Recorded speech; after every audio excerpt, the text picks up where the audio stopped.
Welcome back, fellow resin heads and kit builders, to the Figure Kit Garage. Brent Krug back with another out-of-the-box review. The kit you see in front of you, the subject of today's review, is a kit that I guess you could say has been about 38 years in the making. This kit is based on the prosthetic makeup worn by a man who has become one of the greatest heavy metal icons of our generation. And of course, I'm referring to Ozzy Osbourne. This kit is based on the character that you see on the front of the album cover, as well as the music video and all the promotional materials for the album and the song off the album, Bark at the Moon. This kit was digitally sculpted by Joe Simon and molded and cast by Steve West. Is 10 resin parts. I don't have all the parts and pieces out. It comes with 4 bats. I decided to leave 2 in the packaging. The base is clear resin, and you also get a nice little light bulb to light up the moon. And this kit is done in 1/4 scale. Goes for $135 plus shipping. And for a bust that is done as beautifully as this is, you would expect this thing to cost a whole lot more, especially with the clear resin base. But Dale Mattingly, the gentleman that had this piece done, dipping his toes into producing kits, this is his very first one,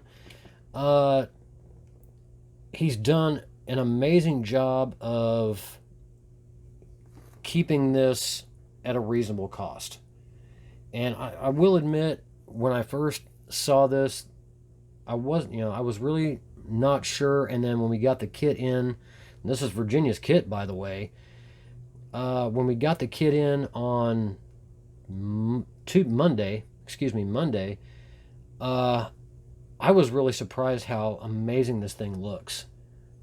So my hat's off to Joe Simon for the amount of detail he poured into this to capture the look of the werewolf that Ozzy had to be made up into, as well as the moon and the level of detail, the bats, the trees, and the amazing mold and casting quality that Steve West put into this. This is an exceptional kit for the price. So we're going to start off with this base. And it may be a little bit hard to see, but Joe put just about as much detail into the surface of the moon as you can get. And there's been, I think, at least 1 or 2 of these lit up that I've seen on Facebook, and they look really amazing when they're painted the right way. The cloud detail, very, very well rendered. And a little hole here and here is where the trees will fit into. And the bottom is hollow. And this little bulb that Dale included with this kit, which is a definite nice little bonus. Just twist it to turn it on, and it'll light up just like so. Once you get it painted, the light will diffuse a little bit better, and this thing will look really amazing. What light ups I've seen thus far, it fits really well. So hats off to Dale for being kind enough to include that. Finding options to light this up really wouldn't be that difficult, but Dale made it easy right off the bat. And we'll take a look at the bats. There are 4 different ones, and I'm not going to assemble the bats onto the trees. They will have to be glued on during the build process. And I got a really bad feeling that if I try to attach these bats to the tree limbs with Quake Putty, they're going to fall off and get broke. And I swear, if I break any of these, I'll be taking permanent residence on Mars, because Virginia will make sure that I live there after she kicks me there. But Look at the detail in those wings. And I can assure you that no bat heads or any other creature heads were bitten off during the making of this kit. Ozzy Osbourne side joke. Anybody that knows Ozzy, knows his history, you know exactly what I'm talking about. But the bats are just beautifully rendered. The veining in the webbing is just unreal. And I'm kind of a little bit hell-pressed to find any mold lines, probably along the edges of the wings, which sanding those down will take absolutely no time at all.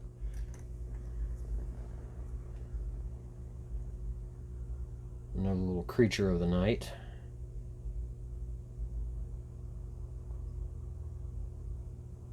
And purchasing this kit had a little bit extra meaning for Virginia.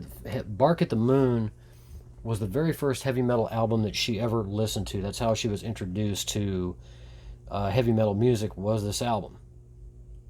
So this was something that she definitely wanted, and she got it. And now we'll take a look at the Ozman himself in full werewolf makeup, and Joe did an absolutely beautiful job capturing Ozzy's likeness as the werewolf, as you see him made up. The hair detail, this even though a digital sculpt, this really came out absolutely beautiful.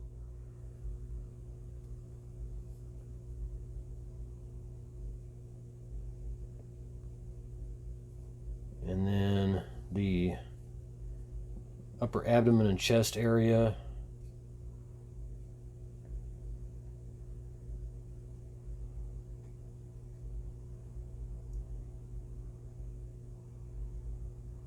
Really well done. My hat's off to Joe. And for the molding and casting quality, seam line running down the side, disappears up into the fur, reappears right along there, disappears again. And I wasn't sure where the rest of it, it looks like there's part of it there, but then I also found,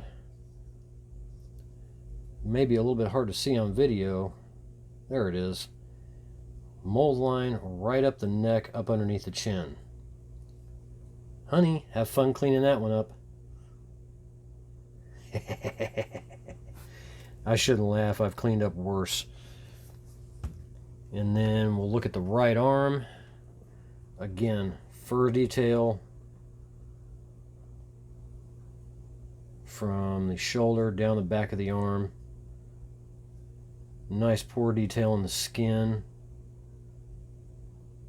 My hat's off to Joe for really rendering this right.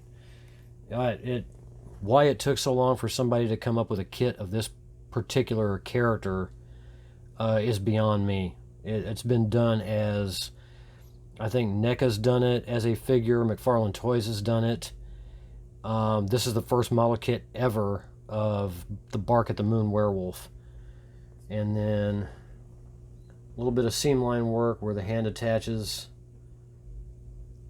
but nothing that can't be overcome. And the sculpting on the finger extensions that they had him wearing are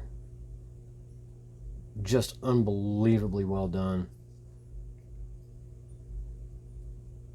Minor seam line at the bend in the wrist, and a little bit of a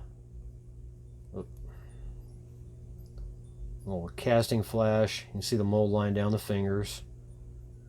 But Steve West did an amazing job at making sure this detail was not lost in any way.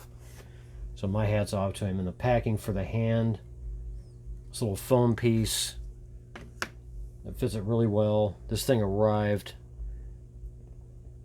really nice. Very well thought out for the packing. And then the smaller of the two trees, and the bark detail is ridiculous. When you see the other one, you'll really believe it. But this is just an incredible tribute kit all the way around. And my hat's off to Dale, Joe, and Steve for collaborating together on this. And the bigger of the two trees where the bats will attach, just really beautiful. Old crooked and rotted tree. And the tree will sit slightly behind him, and the top of his head is the highest point on the kit. So let me get an idea of where the height is at.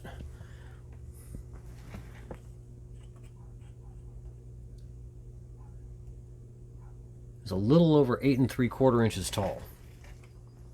And if you turn him this way, whoops.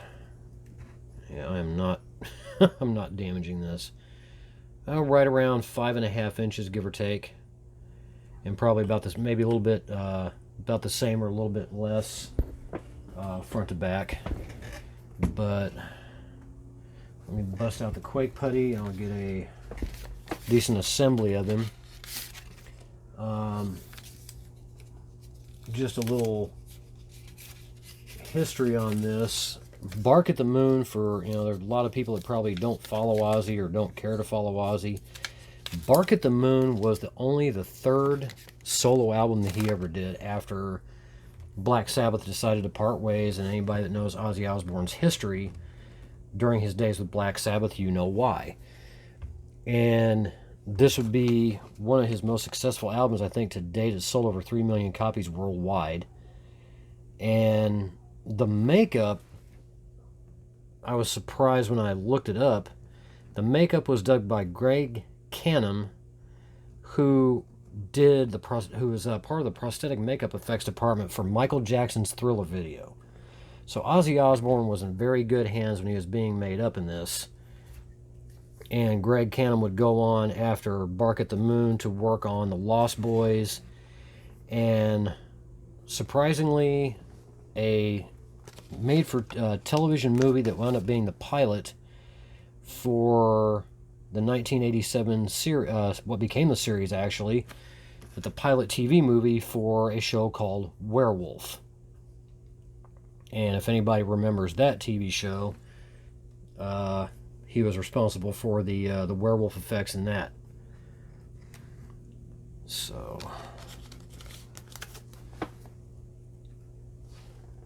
but breakdown wise for this kit, you know, looks really, really good.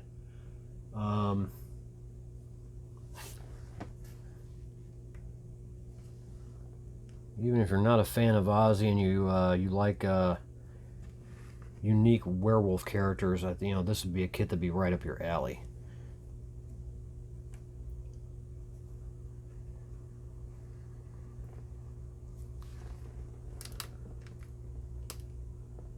That's just a magnificent sculpt. No seam line on the upper part of the arm underneath the fur at all. And you could magnetize that if you wanted to, or pin it in. And then we'll see if we can get this branch in here without knocking everything over. Like I said, I don't want to live on Mars. And that's how the tree will fit in, and then the bats will attach. So let me turn that around. Probably display it like that and have the bats coming this way or one going off in different directions, but yeah, this is just a really, really well engineered piece. Have the bats sitting like so, and one up here and here.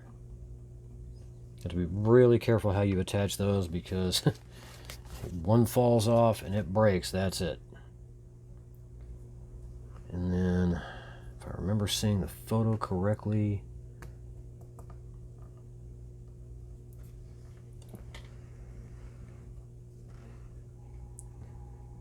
sorry about the camera shake, but there we have it. Ozzy Osbourne, Bark at the Moon. Again, a big congratulations to Dale Mattingly on this kit turning out as wonderful as it did. Definite hats off to Joe Simon as well as Steve West for the sculpting and the molding and casting duties. You guys did a really wonderful job bringing this thing to life. And all I can say is it's about damn time that this got done. This kit has been out for quite some time, and they are still available. I'll leave contact info for Dale Mattingly on Facebook to get a hold of him. And if you're a heavy metal fan, if you're an Ozzy Osbourne fan, or a Werewolf fan in general, then this kit is definitely right up your alley. So that is it for this review. I'm going to make an absolute Herculean effort to get this repackaged safely and properly. And when I do, I'm going to come back and I'm going to do a product review of something I got in the mail the other day from Micromark that I think just about every figure kit builder or modeler in general should have on their workbench. So stick around, don't go anywhere. We'll be back in just a few minutes with a product review.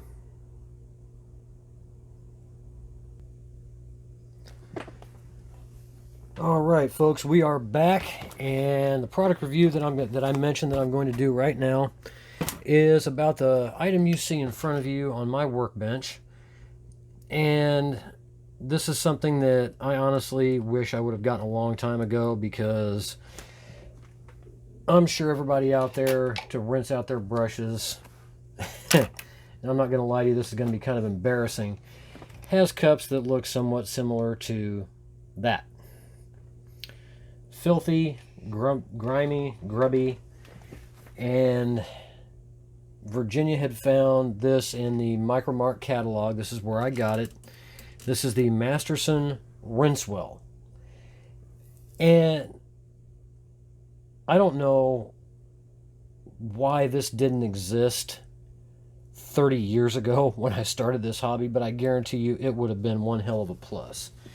The Rinsewell consists of a 22-ounce bottle and this little base with 4 pegs for your paintbrushes to allow them to dry once you get them done, and you got to have some pretty damn thick paintbrushes to fit in there, which I apparently don't have. And it's very simple to use, and it makes rinsing your brushes out so easy, it's crazy. Let's see if I can show it through the package here. The little ridges around this edge here, this is where the water fills up from the bottle. And all you do, sorry for the camera shake, dirty up this brush deliberately. Just take your brush and use those ridges to agitate the bristles, get all the paint out.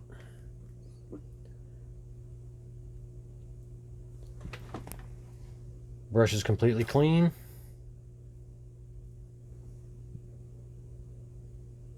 Oh, damn camera won't even focus tonight. And then once you got your dirty water, you just simply